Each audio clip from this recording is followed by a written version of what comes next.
ಇವತ್ತಿನ ಕಾರ್ಯಕ್ರಮ ಆಗಲೇ ರವಿ ಅವ್ರು ಹೇಳ್ದಂಗೆ ನಮ್ಮ ಕೇಶವರಾಜನ್ ಸರ್ ಬರ್ತ್ಡೇ ದಿನ ಒಂದು 4-5 ಸ್ಕೂಲಲ್ಲಿ ಹಂಚಿದ್ರು ಬುಕ್ಸು ಮತ್ತು ಬ್ಯಾಗು. ಈ ಸ್ಕೂಲ್ ಒಂದು ಪೆಂಡಿಂಗ್ ಇತ್ತು, ಆದ್ದರಿಂದ ಇವತ್ತು ಟೈಮ್ ಸಿಕ್ಕಿತ್ತು ಎಲ್ಲರಿಗೂ. ಇವತ್ತು ಇಟ್ಕೊಂಡಿದ್ರು, ಎಲ್ಲರಿಗೂ ಹಂಚಕ್ಕೆ ಇವತ್ತು ಬಂದಿದ್ದಾರೆ. ಈಗ ನಿಮಗೆ ಮೀಸಲಾತಿ ಬಂದಿದೆ, ಹಿಂದಿನ ಕಾರ್ಪೊರೇಟರ್ ಆಗಿದ್ರಿ, ಯಾವ ರೀತಿ ಸಿದ್ಧತೆ ನಡೀತಾ ಇದೆ?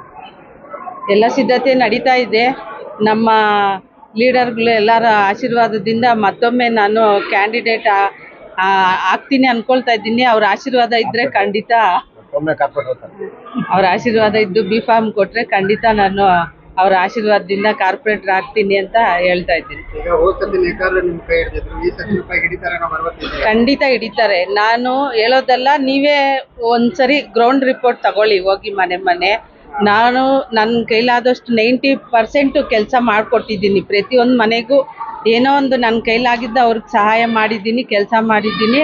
ಅದರಿಂದ ನನಗೆ ತುಂಬ ಪೂರ್ತಿ ಭರವಸೆ ಇದೆ, ನಮ್ಮ ನೇಕಾರ ಸಮುದಾಯದ ಜನ ನಮ್ಮ ಕೈ ಬಿಡಲ್ಲ. ಯಾಕಂದರೆ ಈಗ ನಮ್ಮ ಸಿದ್ದರಾಮಯ್ಯ ಸರ್ಕಾರ ಬಂದ ಮೇಲೆ ನಮ್ಮ ನೇಕಾರರಿಗೆ 10 HP ಕರೆಂಟು ಫ್ರೀ ಕೊಟ್ಟಿದೆ.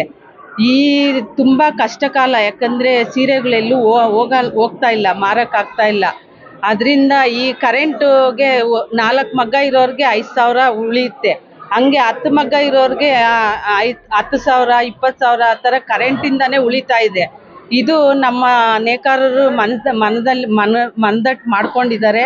ಖಂಡಿತ ಈ ಸರಿ ನಮ್ಗೆ ಇನ್ನೊಂದು ಸರಿ ಚಾನ್ಸ್ ಕೊಡ್ತಾರೆ. ನಮ್ಮ ಗೌರ್ಮೆಂಟ್ ಮಾಡಿರೋ ಕೆಲಸ ಆಗಲಿ, ಕರೆಂಟ್ ಫ್ರೀ ಕೊಟ್ಟಿರೋದು ತುಂಬ ನಮಗೆ ಅನುಕೂಲ ಆಗಿದೆ ನಮ್ಮ ನೇಕಾರರಿಗೆ.